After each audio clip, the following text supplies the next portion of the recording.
Hello everyone, आप सभी का हमारे एचके अकेडमी चैनल में बहुत-बहुत स्वागत है। और आज हम बात करेंगे जो नेट जेआरएफ के पेपर 2022 को हम सॉल्व कर रहे हैं, प्रीवियस ईयर क्वेश्चन पेपर को। उसके पार्ट 3 में हम देखेंगे और कौन-कौन से क्वेश्चंस हैं जिन पर डिस्कशन करेंगे हम आज, और जो देखेंगे कि मोस्ट इम्पोर्टेंट क्वेश्चन जो हैं, जो आए हैं उनका कैसे सॉल्यूशन है और उनके अलावा भी और कौन-कौन से क्वेश्चन उनमें से बनते हैं। तो चलते हैं सबसे पहले क्वेश्चन की तरफ आज। तो पहला क्वेश्चन यहाँ पर ये है कि हमें मिलान करना है। यहाँ पे सूची 1 दी गई है और सूची 1 को सूची 2 के साथ हमें मिलान करना है। तो इस तरीके के क्वेश्चन आते हैं जिसमें हमें देखना है कि क्या है। यहाँ पर दिए हुए हैं, यहाँ पर आपको क्या दिए हैं, जो महासागरों की मुख्य गर्त है या फिर डीप है आपके, उनके नाम, और इसके साथ-साथ यहाँ पर दिए गए हैं महासागरों के नाम कि कौन से महासागर में कौन-सी जो गर्त है वो पाई जाती है। तो सबसे पहले आपको देखना है, जैसे यहाँ पे क्या है, प्यूर्टो रिको डीप या फिर गर्त।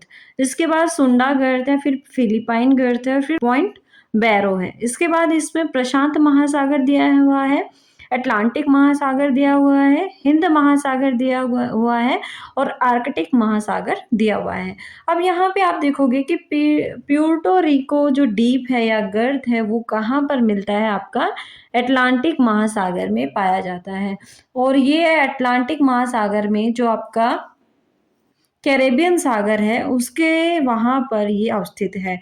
इसके साथ-साथ दूसरा जो है क्या है आपका सुंडा गर्त। जो सुंडा गर्त है ये बेसिकली कहाँ पर पाया जाता है, आपका हिंद महासागर में। तो सुंडा गर्त में क्या आएगा, हिंद महासागर।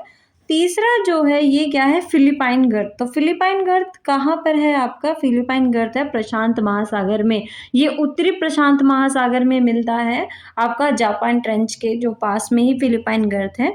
इसके बाद आता है पॉइंट बैरो। तो पॉइंट बैरो कहाँ पर है, आपका आर्कटिक महासागर में। अब यहाँ पे हमारा मिलान क्या मिल रहा है, पहले का यानी ए का दूसरा। तो ए का दूसरा हम देखेंगे किस में आ रहा है, आपका थर्ड में आ रहा है, फिर दूसरे का तीसरा, और तीसरे का पहला, और चौथे का चौथा। तो ये इसका तीसरा जो ऑप्शन है वो क्या होगा, ठीक हो जाएगा। अब यहाँ पर हम एक कॉन्सेप्ट को समझ लेते हैं कि गर्त क्या होता है बेसिकली। तो यहाँ पर आप देखेंगे कि ये क्या है, आपका ओशियनिक जो फ्लोर है जिसके बारे में हम पढ़ते हैं, या महासागर है जो नीतल है उसके बारे में हम पढ़ते हैं कि महासागर के नीतल में भी कितने-कितने प्रकार की जो सतलाकृतियाँ हैं वो पाई जाती है।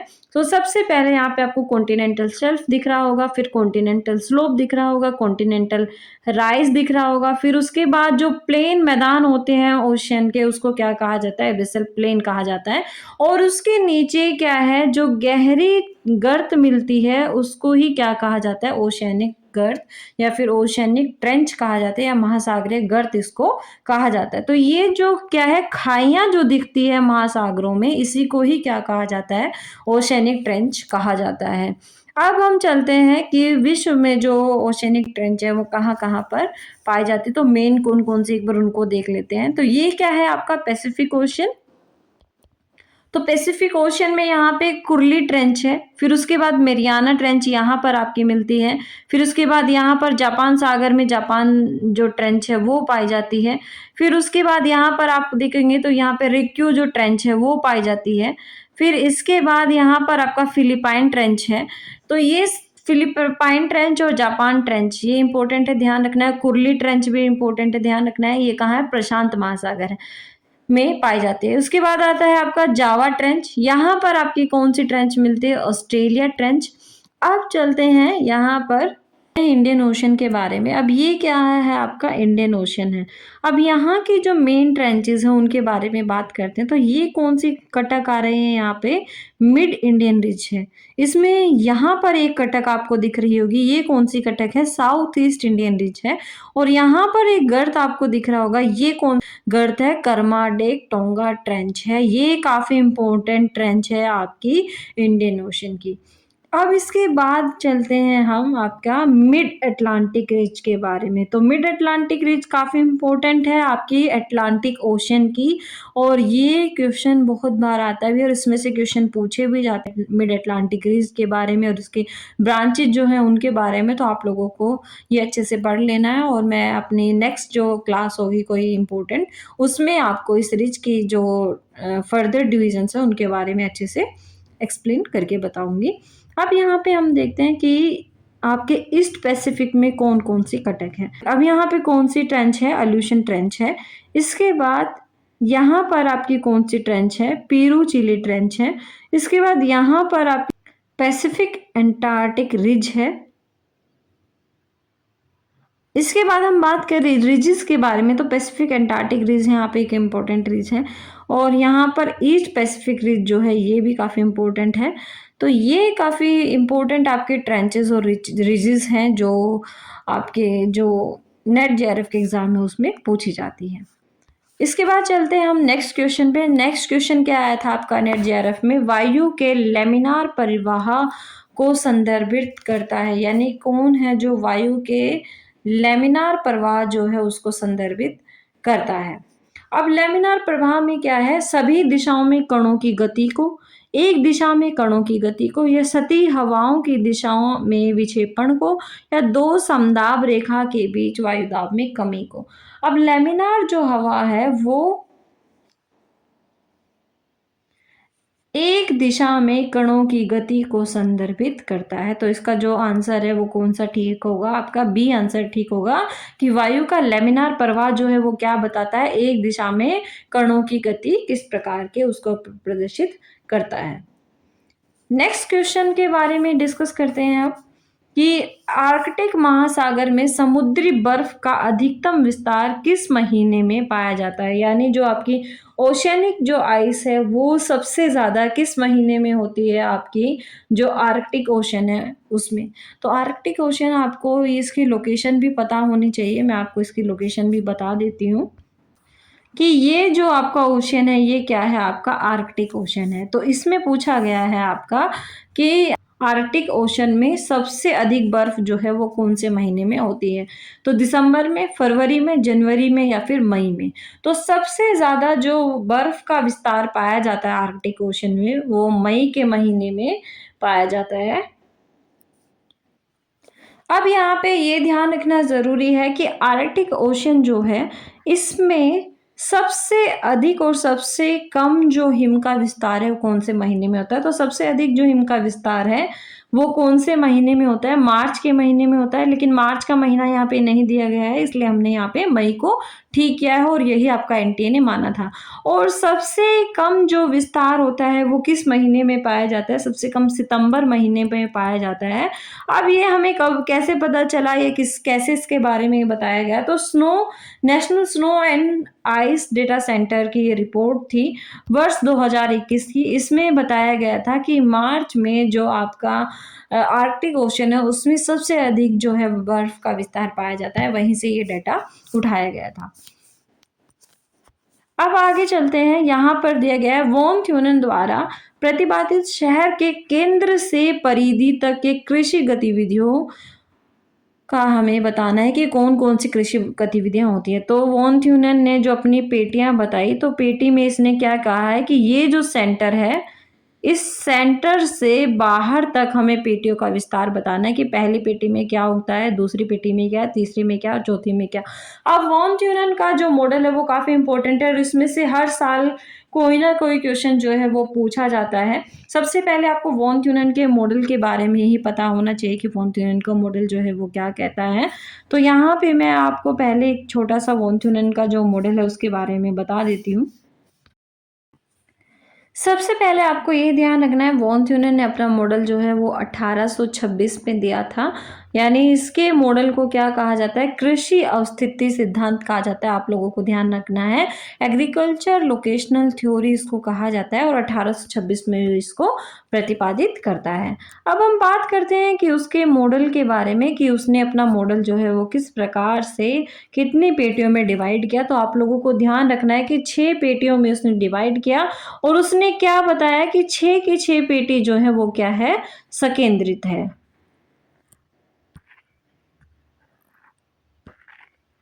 अब इन पेटियों के बारे में हम देख लेते हैं एक-एक को।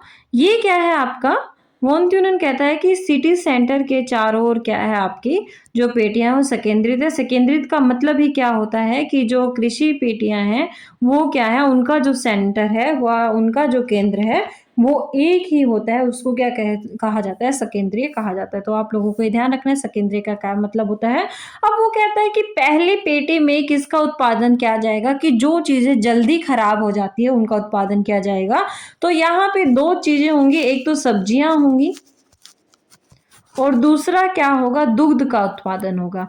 यानी सिटी को क्या है, दूध की आवश्यकता है, तो दूध जल्दी खराब हो जाता है, तो इसलिए क्या है, उसको पहले पेटी में ही उगाया जाएगा और उसके साथ में सब्जियां भी जल्दी खराब हो जाती है। और सिटी को क्या है, डेली यूज में सब्जियों की जरूरत होती है, तो यहाँ पर सब्जियों का उत्पादन भी किया जाएगा। तो बाजार बागवानी और दुग्ध उत्पादन यहाँ पर किया जाएगा पहली पेटी में।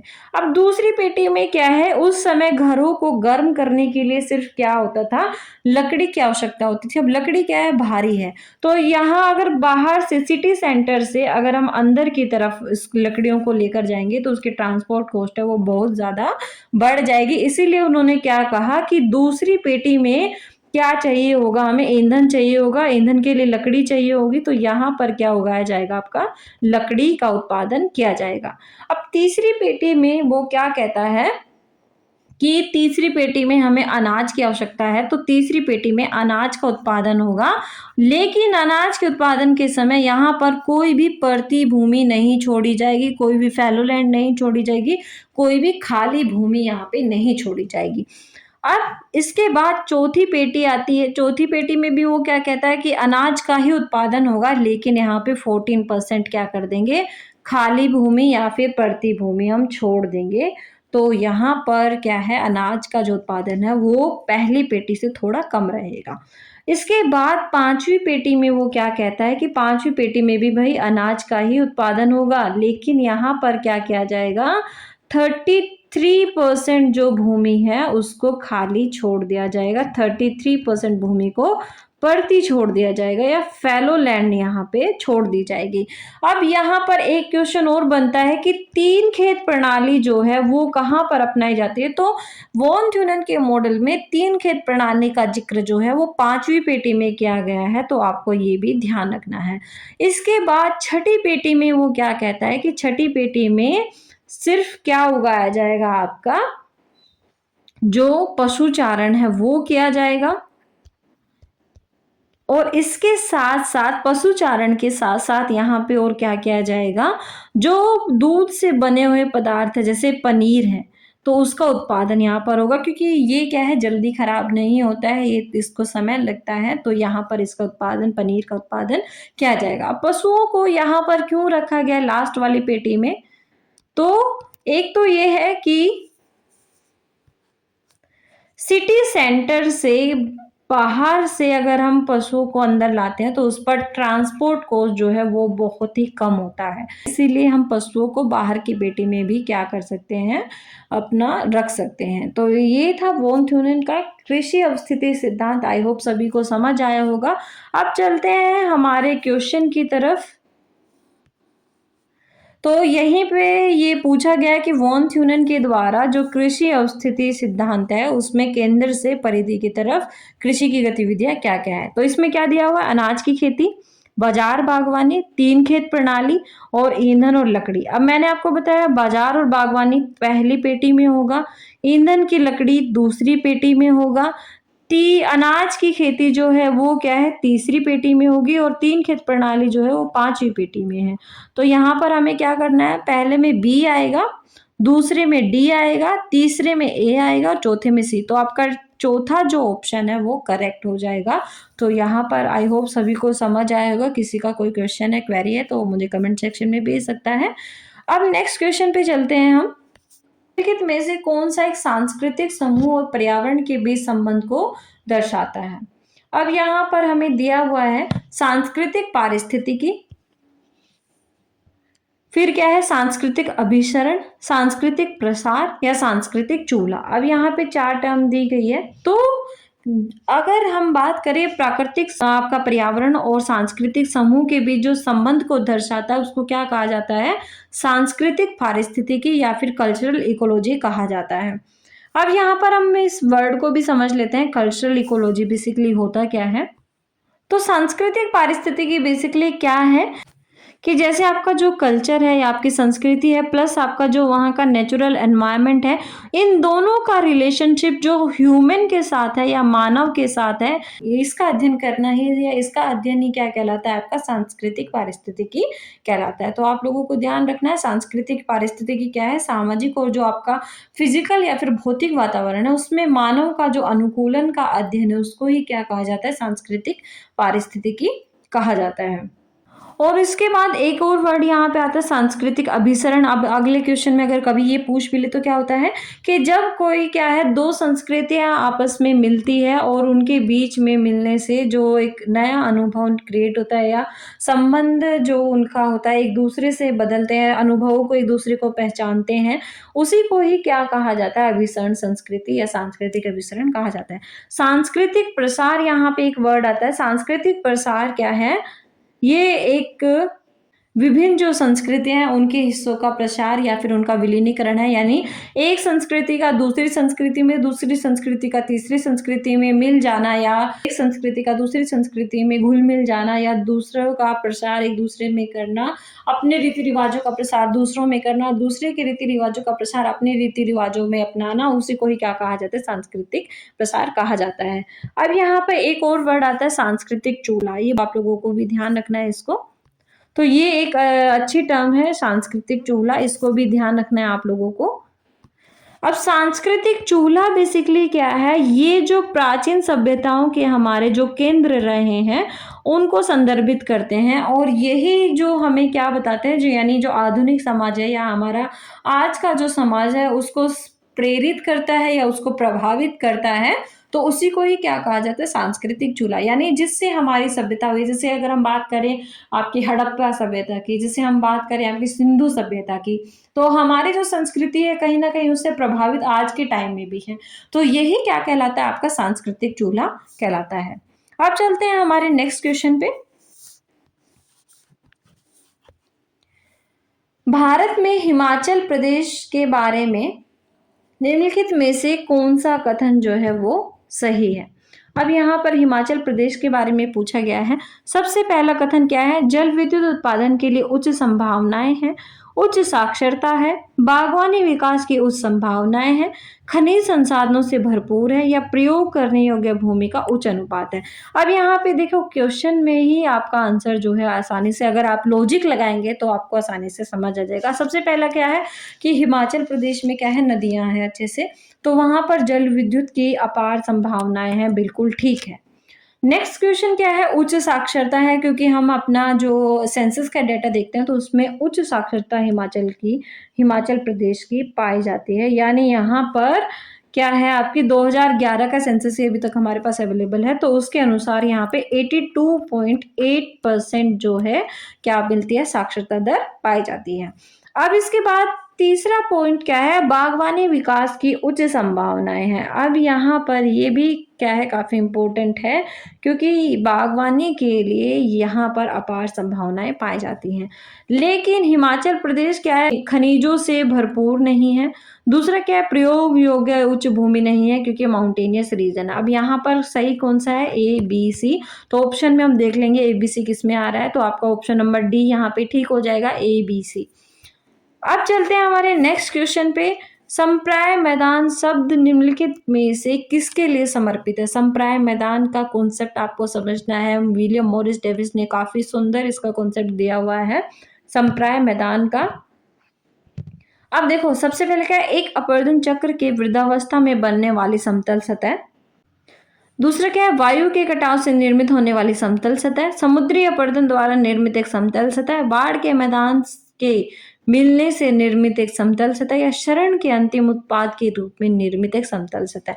अब संप्राय मैदान का कॉन्सेप्ट आपने अगर पढ़ा होगा तो संप्राय मैदान का जो कॉन्सेप्ट है वो कहाँ आता है, नदी अपरदन चक्र में अपना बहुत सुंदर कॉन्सेप्ट दिया है किसने, आपका विलियम मॉरिस डेविस ने। और उसने क्या बताया कि वृद्धावस्था में जब नदी आ जाती है तो वो संप्राय मैदान का निर्माण करते हैं, जिसको उन्होंने पेनिप्लेन का नाम दिया था।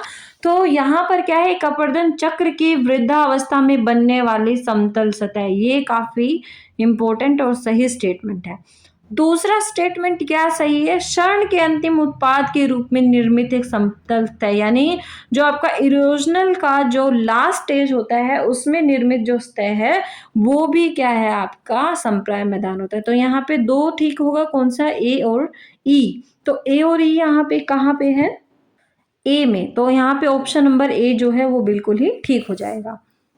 अब नेक्स्ट क्वेश्चन क्या है आपका, भविष्य की जनसंख्या अनुमानों को तैयार करते समय निम्नलिखित में से किसे ध्यान में रखा जाना चाहिए या रखा जाता है। अशोधित मृत्यु दर और उनके अस्थायी परिवर्तन को, पिछले आंकड़ों के आधार पर जनसंख्या वृद्धि की दर और मृत्यु और जन्म दर की भविष्य की धारणाएं, या सामान्य प्रजनन दर और उनके अस्थायी परिवर्तन, या आयु और लिंग संरचना दर और उनके अस्थायी परिवर्तन। तो यहाँ पे पिछले आंकड़ों के आधार पर जनसंख्या की वृद्धि दर और मृत्यु और जन्म दर की भविष्य की धारणाएं क्या होगी, वो इम्पोर्टेंट है कि भविष्य में जनसंख्या का जो हम अनुमान लगाते हैं, जो प्रिडिक्ट करते हैं पॉपुलेशन को, उसके लिए। तो यहाँ पर आपका जो बी ऑप्शन है वो बिल्कुल ही ठीक हो जाएगा। इसके बाद आता है नेक्स्ट क्वेश्चन कि निम्नलिखित में से विविधता में एकता का जो अवधारणा है वो किसने दी है। तो विविधता में एकता की जो अवधारणा है वो हमबोल्ट ने दी है, हेटनर ने दी है, रीटर ने दी है, या पास्कल ने दी है। तो हमने जब ज्योग्राफिकल थॉट में रीटर के बारे में पढ़ा था तो वहां पर हमने पढ़ा था कि विविधता में एकता की जो अवधारणा है वो किसने दी है, आपके रीटर महोदय ने दी है। रीटर महोदय को क्या कहा जाता है, आधुनिक भूगोल के संस्थापकों के रूप में भी देखा जाता है।